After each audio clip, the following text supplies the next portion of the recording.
In the early hours of dawn, when the fog still clung to the grasslands and forests like a second skin, a low, unsettling silence often blanketed the land. It was not the silence of peace, but of awareness. Somewhere above, hidden in the thick veil of mist, massive wings stirred the air. The first humans knew the sound intimately. Long before they feared lions and saber-toothed cats, they feared what came from the skies. High above the primeval plains of South America or the open savannas of what would one day become Australia, creatures with wingspans wider than a hunter's throwing ranged sword effortlessly. The skies were not yet safe, and neither was the ground. Among the most feared and respected of these airborne giants were the terror birds, flightless but fast, cunning and incredibly deadly, and further back in time, monstrous flyers like Argentavis magnificens, which dwarfed modern eagles. The early humans who lived near these creatures had no written records, but they had stories. They had warnings passed through whispers by the fire. They carved into bones and painted on cave walls the shapes of birds whose talons could rip a deer apart and whose curved beaks struck with the force of a falling axe.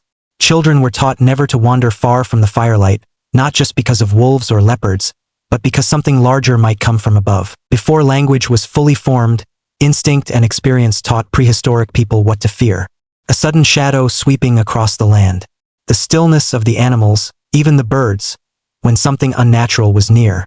In those ancient days, survival often hinged on who noticed the signs first. Unlike today's birds of prey, many prehistoric avian threats were not ambush predators who struck from the skies with stealth. Some were open-charging, ground-running death machines.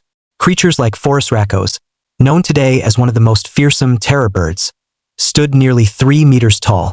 With powerful legs, it could sprint down prey, while its sharp, hooked beak delivered bone-crushing blows. While these birds could not fly, their dominance on land made them a terror no less than a lion or saber-tooth. Humans who ventured near these territories had to learn quickly. Unlike the slow, reactive herbivores they sometimes hunted, these birds would chase, corner, and kill. Early humans likely observed the behavior of these creatures from afar before any real confrontation. And when confrontation came, it was often deadly. Archaeological evidence from some South American sites suggests that early hominins altered their movement patterns during certain seasons, possibly to avoid nesting grounds or migratory paths of large predatory birds. Their behavior reflected not just an awareness of these avian giants but an active fear of them. Just as we now study whether to avoid storms, they studied bird signs to avoid a massacre. But not all interactions were based on fear. Prehistoric people were opportunistic, and fear often became curiosity. Curiosity over generations bred ingenuity. In regions where giant birds were not apex predators, but scavengers or defensive grazers, such as the enormous flightless ginornis of Australia, humans saw a different kind of opportunity. These birds, though dangerous when provoked, could be hunted. Their size made them ideal targets. One kill could feed an entire group.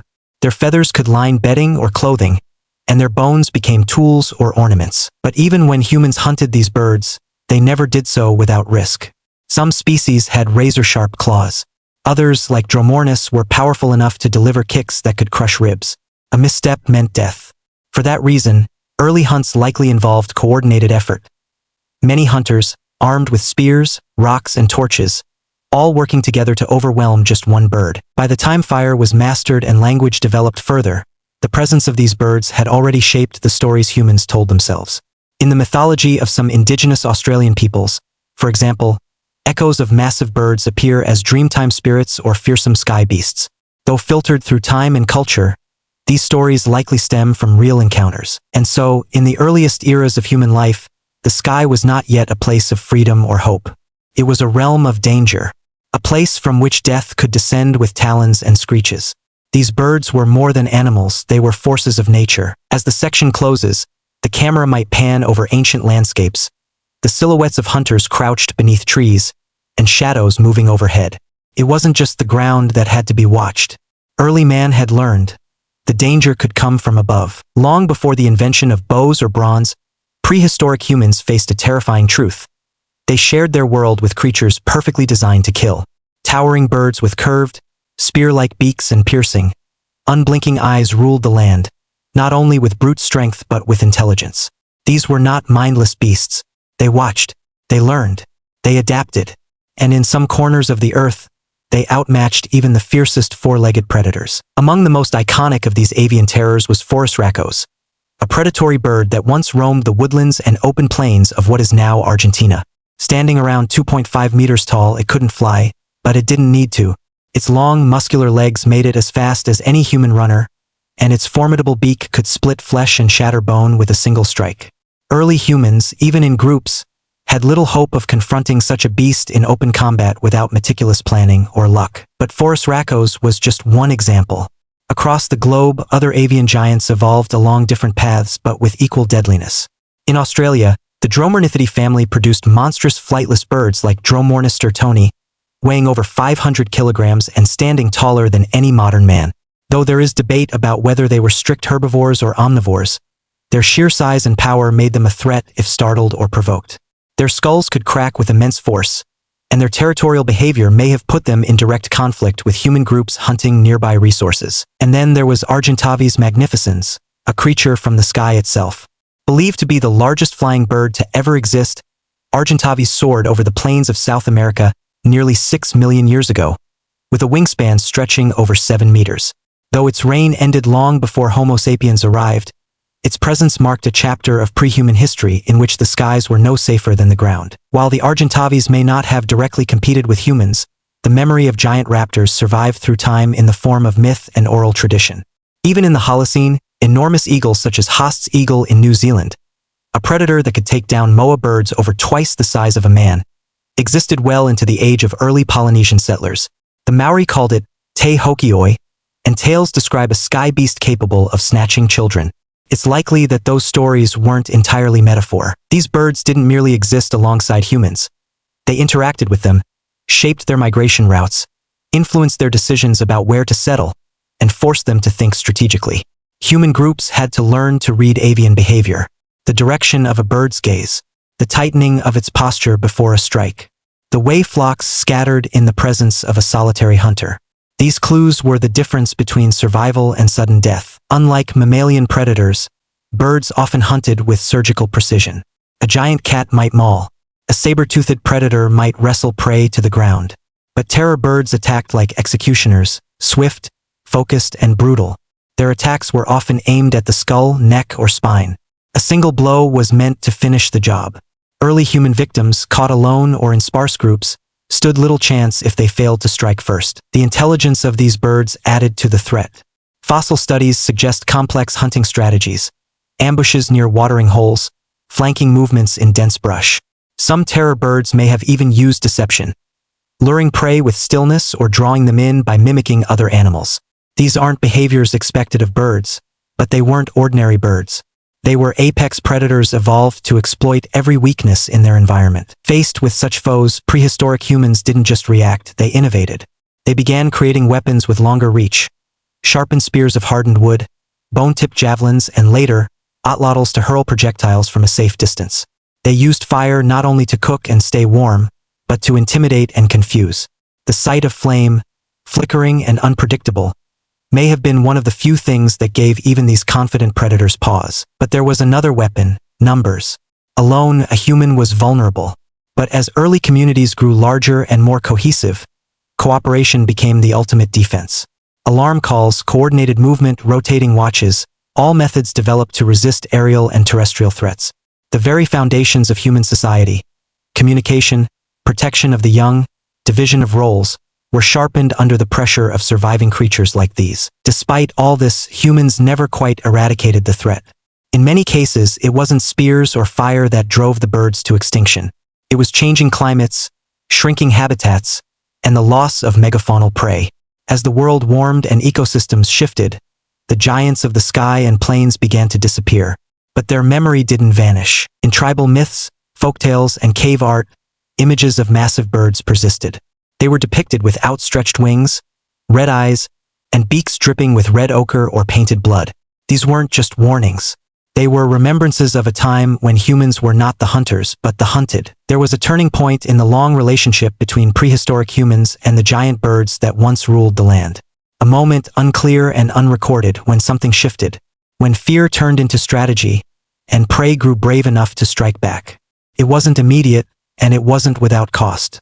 But in time, humans learned to hunt what once hunted them. At first, it was only out of desperation. A lone bird injured during a storm, a carcass found freshly dead, perhaps a giant egg stolen from a nest and roasted over fire. These were accidental victories, not yet hunts, but they sparked ideas. The taste of rich meat, the utility of massive feathers for bedding, insulation, or ceremonial use, the discovery that bones of such size could be sharpened into blades and tools. Each encounter added a piece to the puzzle. Gradually, the pattern emerged. These creatures, as fearsome as they were, bled like anything else. They limped when injured. They retreated when outnumbered. And most importantly, they could die. The first true bird hunts were likely chaotic and terrifying. It is imagined, a group of 8 or 10 men and women, clutching sharpened sticks, approaching a nesting site of Genornis, one of the massive flightless birds of ancient Australia. The creatures, already towering, now shriek and lunge. One hunter is struck, his ribs shattered, but the rest press on. Stones fly. A torch ignites the dry grass. Smoke rises. And finally, the great bird collapses. Victory, but a costly one. Those early confrontations taught important lessons. Speed was dangerous. Beaks aimed for the head and throat. Kicks came with lethal force. But the birds were not invincible. Their size could be used against them, pinning them in narrow gullies, forcing them into traps, or driving them toward cliff edges. Over time, hunting strategies grew more refined. Evidence from ancient burnt eggshells, especially in Australia, suggests that humans routinely raided the nests of Genornis long before the species went extinct. These raids likely focused on stealing eggs before the parent birds returned. It was a perilous act. The hunters had to know the nesting cycles, track movement, and time their strikes to avoid the wrath of an enraged adult bird. But the reward, giant, protein-rich eggs that could feed a group for days, was worth the risk. Elsewhere, such as in South America, where forest raccoons and other terror birds roamed, early humans may have taken a more active approach. Instead of simply raiding nests, they tracked individual birds. They learned how to identify their footprints, three-toed and clawed, often deep in soft mud, and followed them across ridgelines and riverbanks. They ambushed them in narrow passes, where the birds couldn't use their speed. They used noise and fire to flush them into the open, where waiting hunters could strike from cover with javelins. And as hunting evolved, so did the tools. Spears were hardened in fire. Rocks were carved into blades. Simple slings allowed stones to be hurled with force. In some groups, early traps may have been dug, shallow pits disguised with brush into which a charging bird might fall, immobilized long enough for the kill. It was a brutal kind of warfare. Prehistoric man didn't fight these birds out of glory. They fought them out of hunger, out of protection, and out of vengeance. Stories likely spread of hunters killed by birds mid-chase, of nests defended so fiercely that entire hunting parties fled in panic. These stories became lessons, passed down to younger generations. But there was also admiration. In many regions, the feathers of giant birds were not simply discarded. They were worn, tied into hair, fastened to arms, draped over shoulders. They marked those who had succeeded where others had failed. A man who had brought down a terror bird was not just a provider. He was a warrior, a protector, a legend. His weapons were examined, copied, honored. His scars became proof of victory. In time, the image of the great bird became part of the human mythos, not just as a threat, but as a worthy adversary. Cave art in Patagonia, in regions where forest raccoons once lived, shows strange avian figures, towering shapes with clawed feet and beaked faces. Some stand alone. Others appear in scenes of conflict. Men with raised arms or weapons, birds flanked by flames. Whether these are literal representations or symbolic, they speak to a cultural memory of birds too large to ignore. What began as conflict eventually became mastery. As human intelligence advanced, so did their ability to dominate their environment. While the birds remained powerful, they could no longer outthink a coordinated tribe. Their nests became predictable. Their escape routes were understood. Their habits were tracked and turned against them. But mastery came at a cost. The very success of early humans in hunting these birds may have contributed to their extinction. Alongside climate change and the decline of other megafauna, constant pressure from human predation drove down population numbers. The giant eggs, once so rich a resource, became scarcer. Nests were raided faster than they could be replenished. Eventually, the great birds vanished. In some places, they faded from the landscape quietly. In others, their absence was noted in sudden silence. The sound of wing beats, the thunder of charging feet, the piercing cries that once echoed across the plains.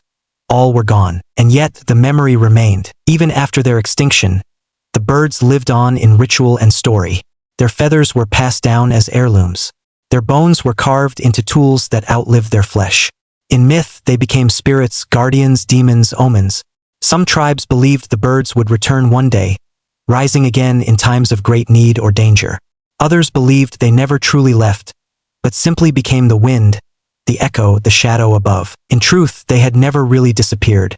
The hunters, once hunted, had taken their place atop the food chain, but they still looked to the skies. To the untrained eye, a feather might seem like nothing more than a symbol of grace, light, soft, and delicate. But to prehistoric humans, feathers were not just aesthetic trophies. They were tools. They were armor.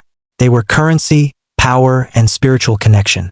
In the world of survival, where every element of a kill was used, feathers were as valuable as meat or bone, especially when taken from a giant bird that once ruled the plains. After a successful hunt, early humans didn't waste.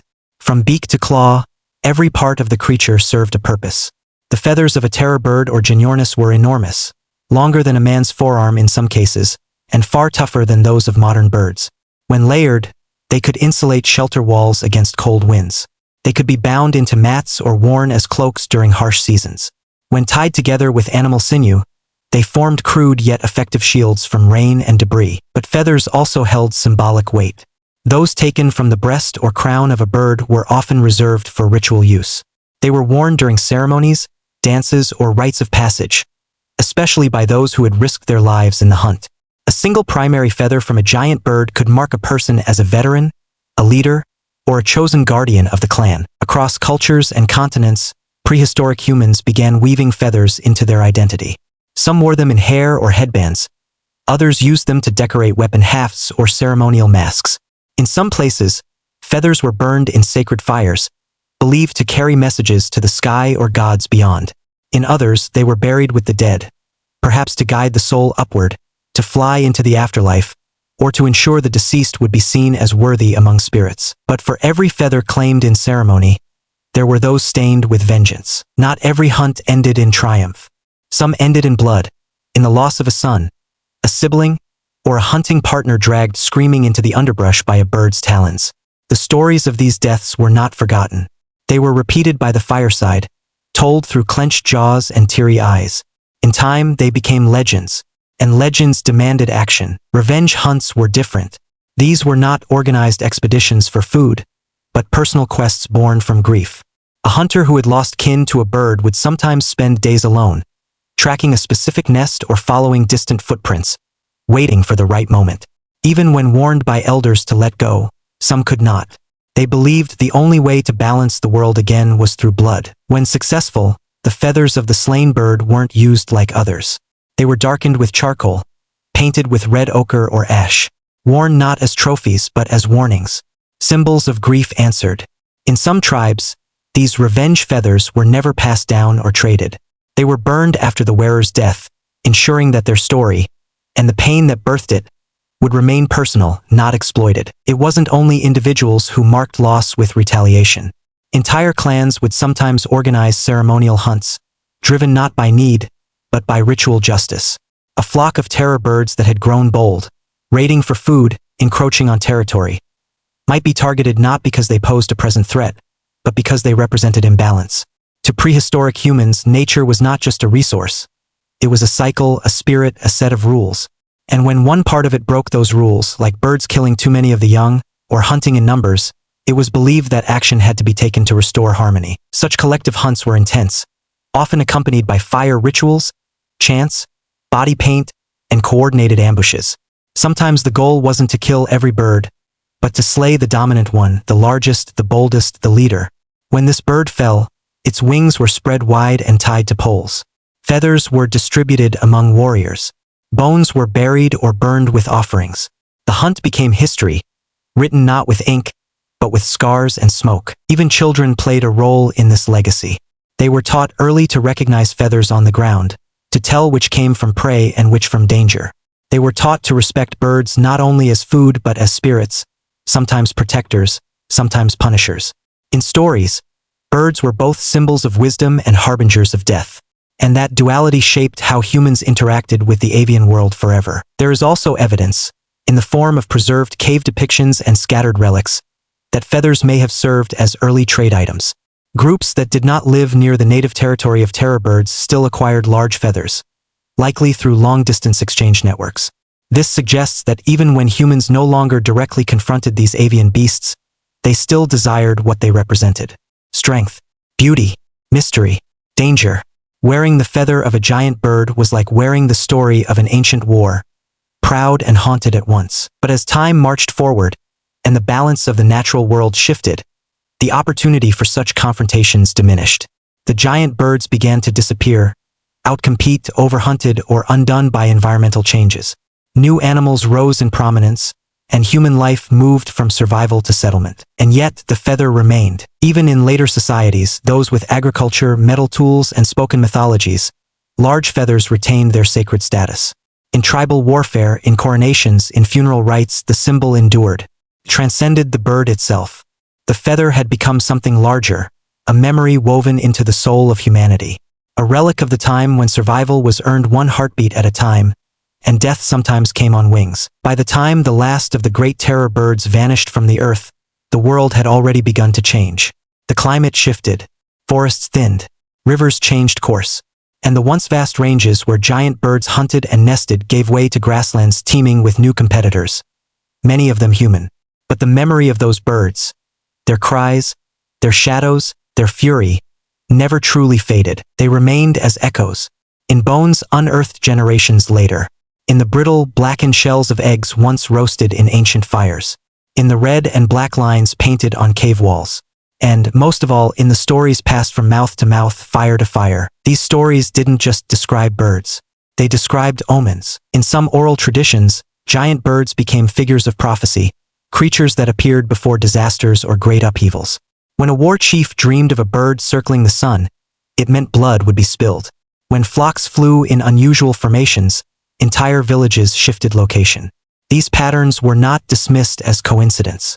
They were interpreted as signs, messages from an old world that still watched from above. Many of these interpretations had roots in ancient experience.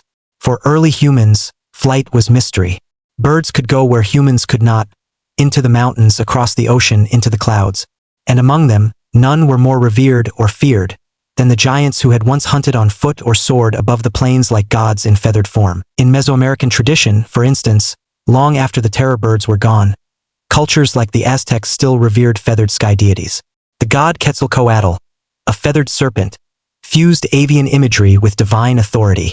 Though Quetzalcoatl's origin lies in a different time and belief system, the cultural continuity of associating feathers, and by extension, great birds with power, wisdom, and danger is unmistakable.